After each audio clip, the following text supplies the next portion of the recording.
Olá, meus amigos e minhas amigas. As forças russas atacaram a fronteira ucraniana na região de Kharkiv, talvez tentando abrir uma nova frente de combate e aumentar a pressão sobre a cidade. O ministro da Defesa da Ucrânia disse que, por volta das 5 horas da manhã de hoje, houve uma tentativa do inimigo de romper a linha de defesa usando veículos blindados perto da cidade de Volchansk, mas esses primeiros ataques teriam sido repelidos. Também houve relato de combates nas aldeias fronteiriças de Stilexa, Pilna e Borivizika, mais a oeste, e que as forças russas avançaram cerca de 1 quilômetro ao redor de Volchansk, embora essas informações não tenham sido confirmadas ou verificadas de forma independente. Zelensky explicou que as forças do país estavam preparadas para o ataque. Veja o que ele disse sobre isso. A Ucrânia encontrou os invasores com tropas, brigadas e artilharia. No entanto, Zelensky afirmou que a Rússia pode enviar mais tropas para apoiar esse novo ataque. Um importante blogueiro militar russo, Rybar, descreveu o ataque como um reconhecimento em força em vez de um ataque em grande escala, dizendo que a zona de combate foi expandida para uma profundidade de 2 a 3 quilômetros em algumas áreas fronteiriças. Segundo ele, os ataques miravam pontos de artilharia ucraniana para enfraquecer as defesas. Como sabemos, nos últimos meses a Rússia vem intensificando gradualmente as operações militares ao redor de Kharkiv, aproveitando as defesas aéreas limitadas da Ucrânia para bombardear a cidade e seus arredores, tentando fazer com que mais dos seus 1,3 milhão de moradores fujam, transformando a área em uma zona cada vez mais despovoada. Kharkiv, que fica a cerca de 20 milhas ao sul da fronteira russa, resistiu à invasão inicial na primavera de 2022.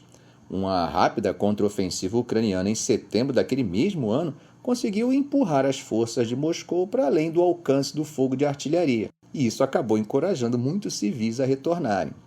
Olesny Rubov, governador do Oblast de Kharkiv, disse que houve forte bombardeio russo nas áreas fronteiriças no último dia e pediu aos moradores ao redor de Volchansk e Liptsi que deixassem suas casas. No início da semana, ele falou sobre a observação de um acúmulo de forças russas ao sul de Belgorod. O ministro da Defesa da Rússia não comentou sobre tentativas de romper as linhas defensivas ucranianas na sexta-feira, nem anunciou uma nova ofensiva na região de Kharkiv. Mas o ministério afirmou ter tomado 2 cidades na região, Klotiarovka e Kislovka, e ter repelido contra-ataques ucranianos ao longo das linhas de frente. Blogueiros militares russos confirmaram relatos de bombardeios de artilharia ao longo da área fronteiriça, mas alertaram os apoiadores mais otimistas da Rússia a não declararem vitória prematuramente. Um deles, Starshed, falou o seguinte: "Desde a noite passada, as tropas do norte têm lançado os ataques de artilharia e aéreos mais poderosos contra o inimigo." Ele afirmou também, e aqui eu alerto para o fato de que ele não apresentou evidências, tá, gente? Mas ele disse que 1 dúzia de soldados ucranianos foram capturados. Há uma expectativa de que a Rússia recrute mais tropas esse ano, e oficiais militares russos e ucranianos disseram que os combates devem se intensificar nas linhas de frente em maio e junho, à medida que a Rússia tenta explorar a escassez de armas da Ucrânia antes da chegada de novos suprimentos dos Estados Unidos. Analistas dizem que a Rússia, que tem cerca de 500 mil soldados na Ucrânia, pode atacar em vários locais, se aproveitando de uma vantagem de artilharia estimada em até 10 vezes maior do que a ucraniana.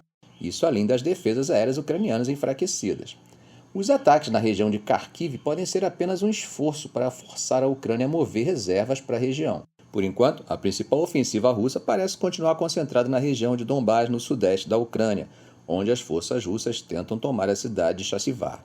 No início desse ano, o site de notícia independente russo, Vyorstka, falou que Moscou planejava recrutar até 300 mil soldados para preparar uma invasão na região de Kharkiv. O relatório citava inclusive fontes no Kremlin, no Ministério da Defesa e nos governos regionais, mas isso não foi confirmado por outros meios. No entanto, poucos acreditam que Kharkiv esteja em risco de captura sem que a Rússia envie um grande número de tropas para lutar uma batalha altamente arriscada contra uma cidade hostil. Alguns analistas dizem que o objetivo, na verdade, de Vladimir Putin parece ser tornar a cidade inabitável. Em um discurso público em março, Putin falou sobre a possibilidade de criar uma zona sanitária desmilitarizada nos territórios sob o regime de Kiev, dizendo que a zona precisaria ser grande o suficiente para impedir ataques ao território russo por mísseis fornecidos por estrangeiros ou grupos de incursão. No mês passado, o ministro das Relações Exteriores, Sergei Lavrov, disse que a cidade de Kharkiv faria parte dessa zona desmilitarizada. Parece que o velho sonho ucraniano está se aproximando. Segundo uma fonte militar ucraniana de alto escalão, Kiev espera receber seus primeiros caças F-16 de aliados ocidentais entre junho e julho. Como temos acompanhado, há mais de 2 anos a Ucrânia tem buscado obter os F-16 fabricados nos Estados Unidos para equilibrar a superioridade aérea da Rússia durante a guerra. A fonte não mencionou qual país forneceria os aviões, mas Dinamarca, Holanda, Noruega e Bélgica já se comprometeram a enviar F-16 para a Ucrânia.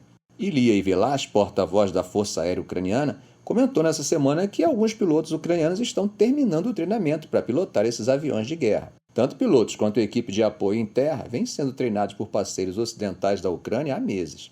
Até agora, os militares ucranianos têm contado com uma frota relativamente pequena de jatos da era soviética para defender o país. Diante do avanço lento das forças russas na região oriental de Donbás e do novo ataque no Nordeste, próximo à cidade de Kharkiv, as autoridades ucranianas acreditam que a chegada dos F-16 será importante para a Força Aérea enfrentar a crescente ameaça. Bom, gente, sabemos sobre os exercícios conjuntos que a OTAN vem fazendo, mas no dia 22 de abril, cerca de 5.000 soldados de 7 países europeus e dos Estados Unidos participaram de um exercício defensivo da aliança a 80 quilômetros ao sul do enclave russo de Kaliningrado. Claro que essa proximidade contribui para aumentar as tensões e, aos olhos russos, incomodam e alimentam o discurso da zona tampão que Putin vem mencionando. Para o general Krzysztof Kroy, que é conselheiro do chefe do Estado-Maior do Exército polonês, o exercício está de acordo com o plano regional e eles estão apenas praticando a defesa da fronteira leste da Europa. Chegando ao posto fronteiriço de Goldnap, a apenas 2 quilômetros do enclave russo de Kaliningrado, é possível observar que ele permanece fechado.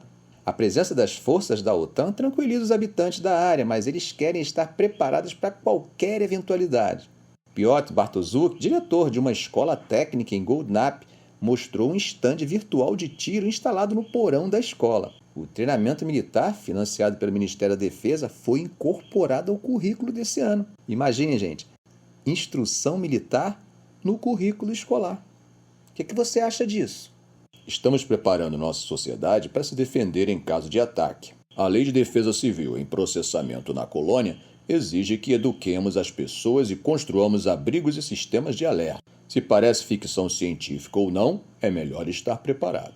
A Polônia, que é um dos maiores contribuintes europeus de ajuda militar à Ucrânia, continua pressionando seus parceiros da União Europeia a intensificarem seu apoio e aumentarem seus orçamentos de defesa.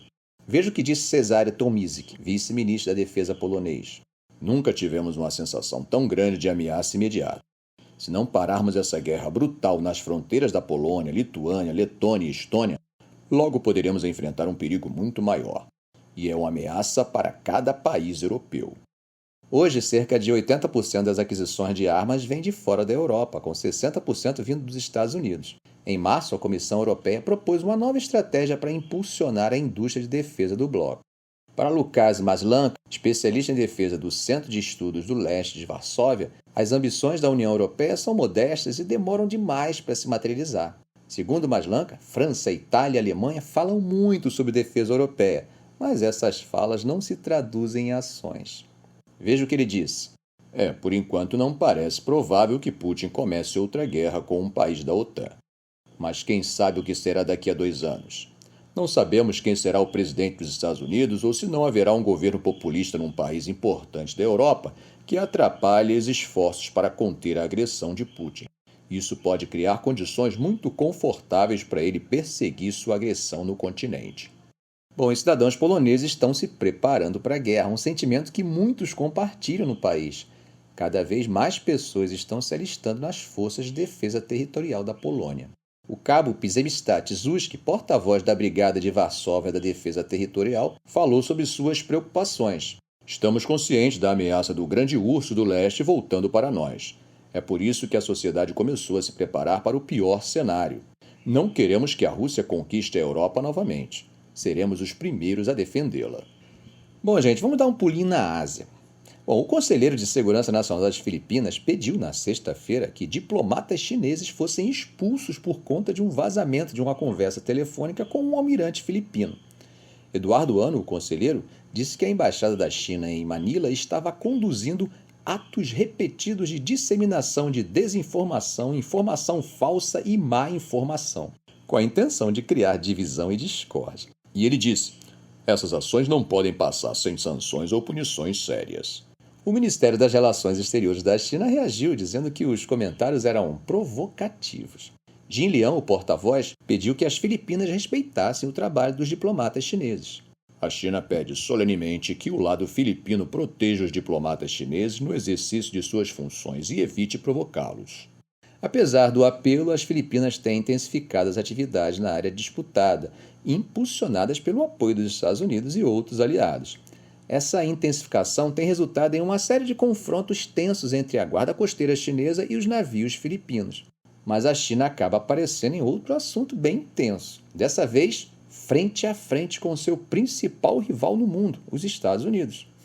Isso mesmo, a Marinha Chinesa monitorou de perto e afastou o USS Hauser, navio de guerra americano, que entrou nas águas territoriais das Ilhas Paracel, no Mar do Sul da China, no dia 10 de maio, segundo o comunicado do Comando Teatro Sul do Exército de Libertação Popular, divulgado hoje. A China afirmou que essa ação dos Estados Unidos violou seriamente a soberania e a segurança do país.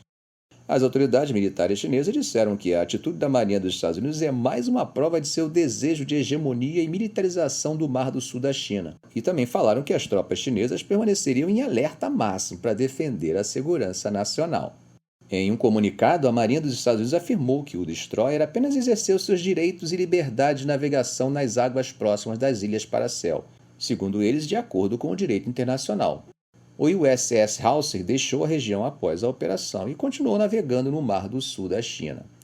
Essa situação entre China e Estados Unidos ocorre em meio ao aumento das tensões no estratégico Mar do Sul da China, onde as Filipinas, aliadas dos Estados Unidos, enfrentam uma série de disputas diplomáticas com Pequim por conta daquelas águas. Os chineses reivindicam grandes áreas no Mar do Sul da China, incluindo também partes reclamadas por Filipinas, Vietnã, Indonésia, Malásia e Brunei. No entanto, em 2016, o Tribunal Permanente de Arbitragem determinou que as alegações de Pequim não tinham base legal. Gente, se fizermos uma linha do tempo desde 2022 até hoje, vai ficar claro uma crescente escalada nas tensões internacionais e, sem dúvida, hoje o mundo está muito mais perigoso do que estava naquele ano. Torçamos para que surjam estadistas capazes de colocar um pouco de maturidade diplomática e consciência da gravidade da situação que o mundo está vivendo na cabeça dos principais líderes mundiais. Um conflito global não começa de um dia para o outro. Há um crescente agravamento da situação, chegando um momento em que a diplomacia falha de forma definitiva. Independente da ideologia ou posição política ou cultural de quem proferiu a metáfora, o que eu desejo é que aqueles que seguram o fuzil em uma mão e o ramo de oliveira em outra, jamais permitam que o ramo de oliveira caia de sua mão. Ficamos por aqui. Se esse vídeo foi útil a você, faça um comentário, compartilhe em suas redes sociais, dê um like. E é claro, se ainda não for inscrito, inscreva-se no canal e ative o sininho. Ok, gente? Um grande abraço do professor Arão Alves.